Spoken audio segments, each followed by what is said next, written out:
بسم اللہ الرحمن الرحیم۔ السلام علیکم۔ کسی گاؤں میں ایک کسان رہتا تھا۔ وہ سارا دن اپنے کھیت میں کام کرتا اور مشکل سے اتنا کما پاتا تھا کہ تو وقت کا کھانا کھا سکے۔ وہ خود تو سیدھا سادہ تھا، مگر اس کو جو بیوی ملی تھی وہ بے حد بیوقوف تھی۔ ان کی شادی کو کچھ زیادہ عرصہ نہیں گزرا تھا۔ ایک دن صبح سویرے جب کسان کھیتوں پر جانے کو تیار ہوا تو اپنی بیوی سے کہنے لگا، آج کھیت میں سارا دن ہل چلانا پڑے گا، جس سے بہت تھکاوٹ ہو جائے گی اور بھوک بھی بہت لگے گی، اس لیے تم میری واپسی تک اچھا اور لذیذ کھانا بنا کر رکھنا، اور ساتھ ایک گلاس سرکہ بھی جو وہ پچھلے سال خرید کر لایا تھا۔ یہ کہہ کر وہ اپنے کام پر چلا گیا۔ جب کسان کی واپسی کا وقت قریب آیا تو بیوی نے کھانا تیار کرنا شروع کیا۔ اپنے شوہر کو خوش کرنے کے لیے اس نے گوشت کا ایک ٹکڑا لیا اور اسے آگ پر بھوننا شروع کیا۔ جب وہ پکنے کے قریب آیا اور اس کی خوشبو آنے لگی تو اس نے سوچا، کھانا تو بس چند لمحوں میں تیار ہے، اب میں کوٹھری میں جاؤں اور وہاں پر رکھے ہوئے ڈرم میں سے ایک پیالہ بھر کر سرکہ نکال لاؤں۔ یہ سوچ کر اس نے گوشت کو وہیں چھوڑا اور خود ایک جگ لے کر کمرے میں چلی گئی اور سرکے کے ڈرم کی ٹوٹی کھول کر جگ اس کے نیچے رکھ دیا اور اس کو بھرتا ہوا دیکھنے لگی۔ اچانک اس کو یاد آیا کہ کتا تو باہر کھلا گھوم رہا ہے، کہیں وہ گوشت ہی نہ کھا جائے۔ یہ سوچتے ہی وہ بھاگتے ہوئے وہاں سے نکلی اور باورچی خانے کی طرف لپکی۔ اس نے دیکھا اس کا خدشہ درست تھا، گوشت کا ٹکڑا واقعی کتے کے منہ میں تھا اور وہ باہر کی طرف بھاگ رہا تھا۔ وہ کتے کو مارنے کے لیے اس کے پیچھے بھاگی تو وہ جنگل کی طرف دوڑ پڑا۔ کسان کی بیوی بھی اس کے پیچھے پیچھے تھی، مگر کتے کی رفتار اس سے زیادہ تیز تھی۔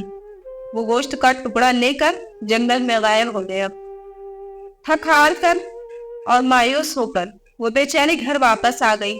اس قدر بھاگ دوڑ سے وہ پوری طرح تھک چکی تھی، اس لیے کچھ دیر چارپائی پر لیٹ کر اپنا سانس بحال کرتی رہی۔ اسی دوران سرکے کے ڈرم کی ٹوٹی کھلی رہی اور جگ بھرتا رہا۔ جب پوری طرح بھر گیا تو سرکہ اس کے کناروں سے اس وقت تک باہر گرتا رہا جب تک ڈرم پوری طرح خالی نہیں ہو گیا۔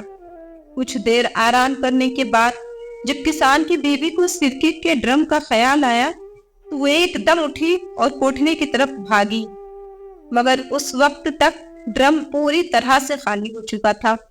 یہ سب دیکھ کر وہ روحان سی ہو گئی اور سوچنے لگی کہ اب کیا ہوگا۔ جب یہ سب کچھ شوہر کو پتا چلے گا تو وہ بہت ناراض ہوگا۔ پریشانی کے عالم میں وہ وہاں کھڑی یہ سب کچھ دیکھتی رہی کہ اب کیا کرے۔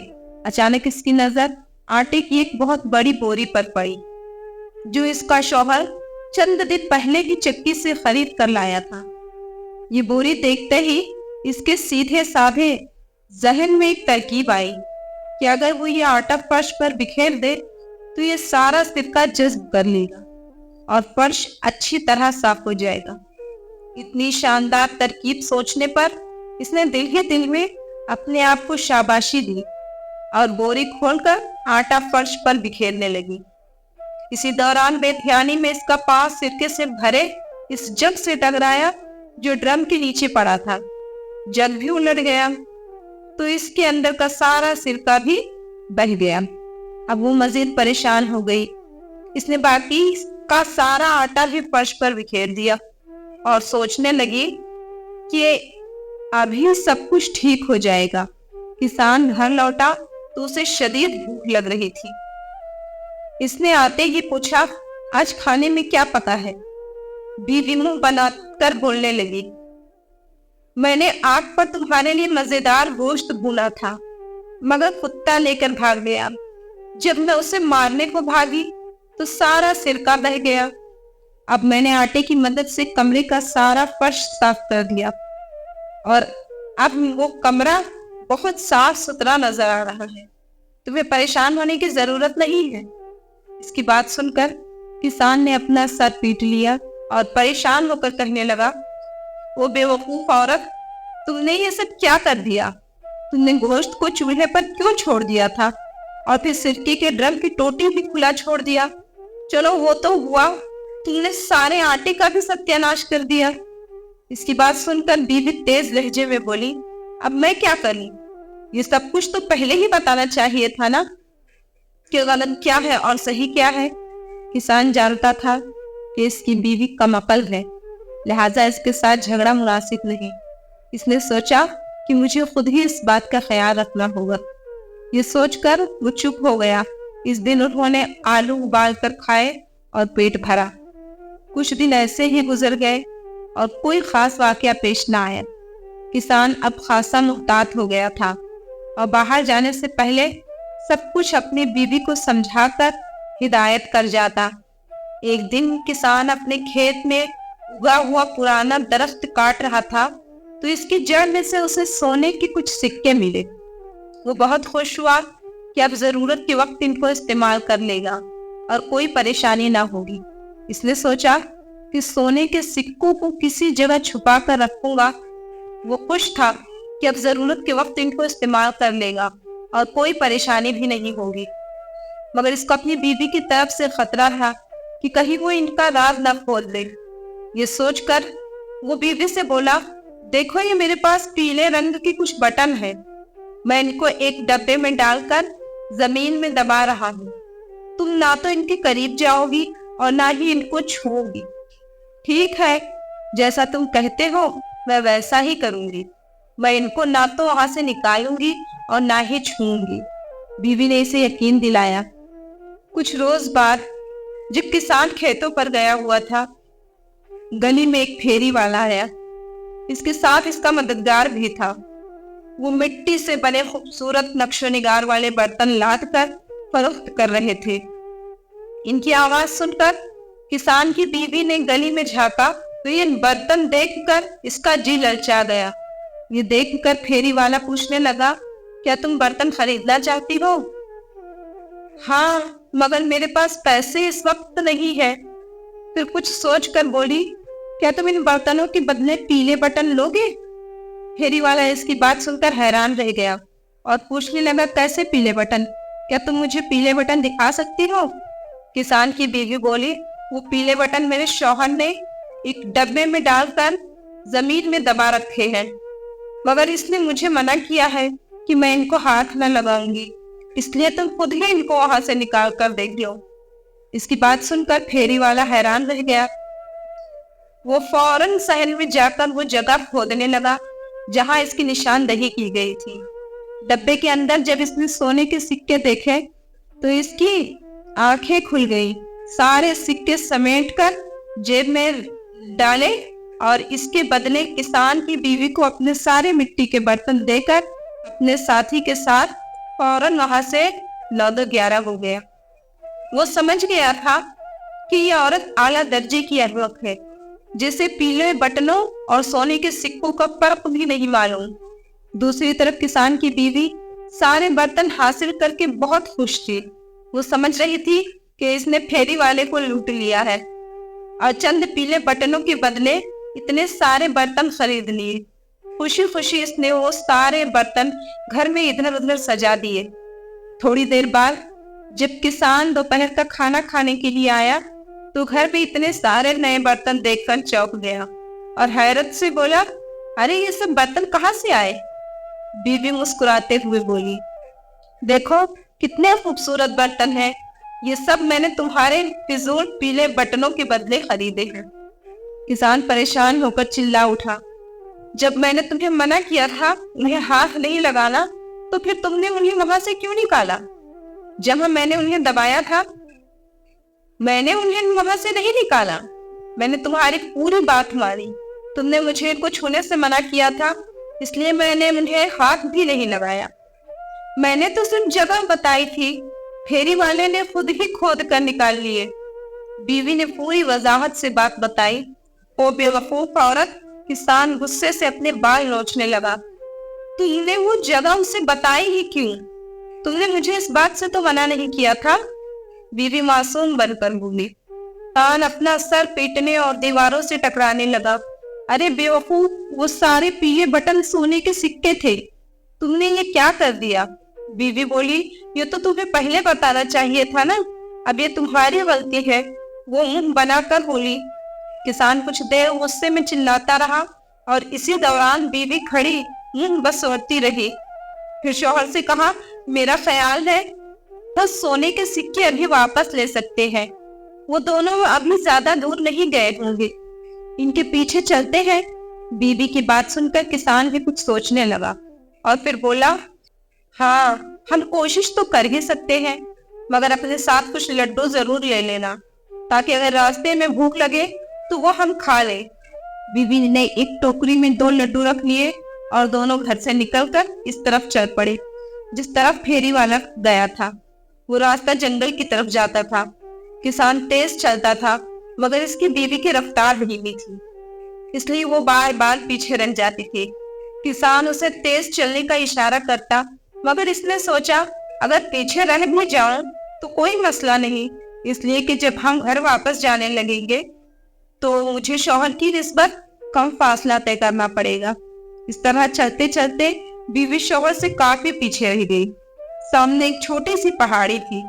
जब वो इस पर चढ़ने लगी तो इसके हाथ में पड़ी टोकरी में से एक लड्डू गिर गया और वो लुढ़कता हुआ पहाड़ी के नीचे झाड़ियों में चला गया। किसान की बीवी भागकर उतरी और लड्डू तलाश करने लगी। इसने बहुत तलाश किया, मगर लड्डू न जाने कहाँ चला गया था। बहुत कोशिश की, मगर लड्डू न मिला। तो इसके जहन में एक तरकीब आई। वो भागकर दोबारा पहाड़ी पर चढ़ी और इसी जगह पहुंची जहां से वो लड्डू गिरा था। वहां पहुंचकर इसने दूसरा लड्डू भी निकाला और उससे नीचे फेंकते हुए बोली, अब ये लड्डू भी वही जाएगा जहां पहला लड्डू गया था। मैं इसके पीछे पीछे जाऊंगी और इसके साथ मुझे पहले वाला लड्डू भी मिल जाएगा। इसने दूसरा लड्डू फेंक दिया और खुद इसके पीछे भागी, मगर वो भी न जाने कहाँ जाकर गुम हो गया। अब दोनों लड्डू गुम हो चुके थे। काफी देर ढूंढने के बाद वो मायूस होकर आगे चल पड़ी, जहां पहाड़ी के दूसरी तरफ किसान एक घने दरख्त के नीचे बैठा इसका इंतजार कर रहा था। उसे देखते ही बोला, अब जल्दी से लड्डू निकालो, मुझे भूख लग रही है। लड्डू तो गए, वो मुंह बनाकर बोली। कहाँ गए? किसान चीख कर बोला। एक लड्डू गिर गया था, दूसरा मैंने इसकी तलाश में उसके पीछे भेजा, मगर वो भी न जाने कहाँ खो गया। बीवी ने उसे सारी कहानी सुनाई। किसान हैरान होकर बोला, तुम ऐसी बेवकूफाना हरकतें इतनी अक्लमंदी से कैसे कर लेती हो? तुमने मुझे इस बारे में मना भी तो नहीं किया था। वो बड़े आराम से बोली। तो किसान लाजवाब हो गए। फिर अचानक कुछ सोच कर बोला, मुझे उम्मीद है घर से निकलते वक्त तुमने बाहर का दरवाजा बंद कर दिया था। नहीं, मैंने तो दरवाजा बंद नहीं किया, क्योंकि तुमने मुझे तवज्जो ही नहीं दिलाई, बीवी ने जवाब दिया। इसकी बात सुनकर किसान परेशान हो गया और गुस्से से चीखा, इससे पहले कि हम मजीद आगे जाएं, तुम घर वापस जाओ और दरवाजा बंद करके उसे ताला लगा कर आओ, और हाँ, आते हुए खाने को भी कुछ लेते आना। वो फौरन घर की तरफ भागी। इसने ऐसा ही किया जैसा इसके शौहर ने इससे कहा था। खाने के लिए इसने बादामों की एक थैली उठा ली और पीने के लिए पानी एक छोटे से मशकीजे में भर लिया। इसके बाद इसने घर के बाहर के दरवाजे को ताला लगाया और वापस चल पड़ी। अभी 2 कदम ही उठाए थे कि सोचा, शायद मेरे शौहर को मुझ पर एतबार ना आए कि ताला लगाए बगैर ही वापस आ गई, इसलिए मुझे सबूत अपने साथ लेकर जाना चाहिए। ये सोचकर इसने जोर लगाया और पूरा दरवाजा ही उखाड़ कर सर पर रख लिया और वापस शौहर की तरफ चल पड़ी। जब वो वापस वहां पहुंचे तो शौहर ने दरवाजा इसके सर पर देखकर हैरान होकर पूछा, अरे अक्लमंद औरत, ये क्या है? वो चहक कर बोली, तुम मुझे बेवकूफ समझते हो ना, मगर देखो मैं कितनी अक्लमंद हूँ। मुझे इल्म था कि तुम मेरी बात का यकीन नहीं करोगे, इसलिए मैं पूरा दरवाजा ही साथ ले आई हूँ। अब खुद देख लो, मैंने इसमें ताला लगाया है कि नहीं। अरे तुम तो पूरा दरवाजा ही निकाल लाई हो। اب تو ہر کوئی آسانی سے گھر میں گھس جائے گا۔ کسان لال پیلا ہو کر بولا، ارے کوئی کیسے گھس جائے گا؟ دروازہ تو میرے پاس ہے، پھر کوئی کیسے گھر میں داخل ہوگا؟ بیوی آنکھیں گھما کر بولی۔ تو شوہر نے مزید بحث سے جان چھڑانا ہی مناسب سمجھا اور بولا، واقعی تم احمق نہیں بلکہ بہت عقل مند ہو۔ یہ دروازہ چونکہ تم لے کر آئی ہو اس لیے اب تم ہی اسے اپنے سر پر اٹھاؤ۔ یہ کہہ کر وہ آگے چل پڑا۔ بیوی نے وہ دروازہ دوبارہ سر پر لادا، باداموں والی تھیلی اور پانی کا مشکیزہ بھی اس نے دروازے کے ساتھ ہی رکھا، جس کی وجہ سے وزن بہت زیادہ ہو گیا۔ چلتے چلتے دونوں جنگل میں داخل ہو گئے۔ چور تو ابھی تک نہ ملے تھے، رات کا اندھیرا بھی چھانے لگا۔ جب تاریکی زیادہ ہو گئی تو انہوں نے برگد کے گھنے درخت پر رات گزارنے کا فیصلہ کیا۔ ابھی وہ برگد کی گھنی شاخوں میں چھپ کر بیٹھے ہی تھے کہ چور بھی وہاں پہنچ گئے۔ وہ بہت تھکے ہوئے نظر آ رہے تھے۔ وہ اسی برگد کے درخت کے نیچے بیٹھ گئے اور باتیں کرنے لگے کہ آج کیسے ایک عورت کو بیوقوف بنا کر سونے کے سکے ہتھیا لیے۔ تھوڑی دیر باتیں کرنے کے بعد دونوں چور رات گزارنے کے لیے آگ جلانے کی کوشش کرنے لگے۔ کسان نے کچھ سوچ کر درختوں کی شاخ پر لگے ہوئے پھل توڑے اور ان دونوں کے سروں پر نشانے لگانے لگا۔ وہ دونوں اس آفت سے بری طرح گھبرا گئے اور ایک دوسرے سے کہنے لگے، ہوا یا آندھی تو ہے نہیں، پھر یہ پھل کیسے اور کہاں سے گر رہے ہیں؟ کسان کی بیوی دروازہ اپنے کندھے پر اٹھائے ہوئے کافی تھک چکی تھی۔ اس نے سوچا دروازے کے ساتھ بندھا پانی کا مشکیزہ اس کی وزن میں اضافہ کر رہا ہے۔ اس نے شوہر سے کہا، وزن زیادہ ہو گیا ہے اس لیے مشکیزے کا پانی نیچے پھینک رہی ہوں۔ یہ کہتے ہی اس نے پانی نیچے انڈیل دیا۔ جب پانی نیچے بیٹھے چوروں کے سر پر برسا تو ایک چور چلا اٹھا، ارے آندھی کے بعد اب تو بارش بھی شروع ہو گئی۔ اگلے ہی لمحے بیوی نے محسوس کیا کہ پانی نیچے انڈیلنے کے باوجود دروازہ تو ابھی تک ویسا ہی وزنی ہے۔ تو وہ پھر شوہر سے کہنے لگی، اب میں بادام بھی نیچے پھینک رہی ہوں، اب میں کہاں تک بوجھ برداشت کر سکتی ہوں؟ پھر اس سے پہلے کہ شوہر کوئی جواب دیتا اس نے باداموں سے بھری پوری تھیلی نیچے الٹ دی۔ جو ہی وہ سارے بادام نیچے بیٹھے چوروں کے سر پر برسے وہ چیخ اٹھے، ارے اب تو اولے بھی برسنا شروع ہو گئے، چلو کہیں اور بھاگ چلے۔ پانی اور بادام کے نیچے پھینکنے کے باوجود بھی جب دروازے کا وزن کم نہ ہوا تو وہ سمجھ گئی کہ دروازہ بھی بہت وزنی ہے۔ دروازہ اب اسے سنبھالا نہیں جا رہا تھا، بس دروازہ بھی اس کے ہاتھ سے پھسلنے لگا۔ وہ شوہر سے کہنے لگے، لو جی اب دروازہ بھی چلا۔ یہ کہتے ہوئے اس نے دروازہ چھوڑ دیا جو سیدھا جا کر چوروں کے سر پر گرا۔ ارے مر گئے! اب وہ دونوں ایک ساتھ چلائے اور پھر یہ دیکھے بغیر کہ کیا چیز سر پر گری ہے سر پر پاؤں رکھ کر بھاگے اور کہتے جا رہے تھے، پہلے آندھی آئی، پھر بارش ہوئی، پھر اولے برسے اور اب تو آسمان ہی سر پر آ پڑا۔ بھاگتے ہوئے چور اپنا سارا سامان وہیں چھوڑ گئے۔ ان کو بھاگتا دیکھ کر کسان اور اس کی بیوی دونوں درخت سے نیچے اترے۔ چوروں کے سامان سے ان کو اپنے سونے کے سکے واپس مل گئے۔ انہوں نے چوروں کا سامان اٹھایا اور گھر کی طرف چل پڑے۔ محترم ناظرین، اگر آپ لوگوں کو میری ویڈیوز اچھی لگی ہیں تو پلیز اسے لائک، شیئر اور کمنٹ کر کے چینل کو سبسکرائب ضرور کریں اور بیل نوٹیفیکیشن کو آن کرنا نہ بھولیں تاکہ میری آنے والی ہر ویڈیو کی نوٹیفیکیشن آپ لوگوں تک بآسانی پہنچ سکے اور اسی طرح کی دلچسپ کہانی واقعات کا مزہ آپ لوگ لیتے رہیں۔ ملتے ہیں نیکسٹ ویڈیو میں، تب تک کے لیے اللہ حافظ۔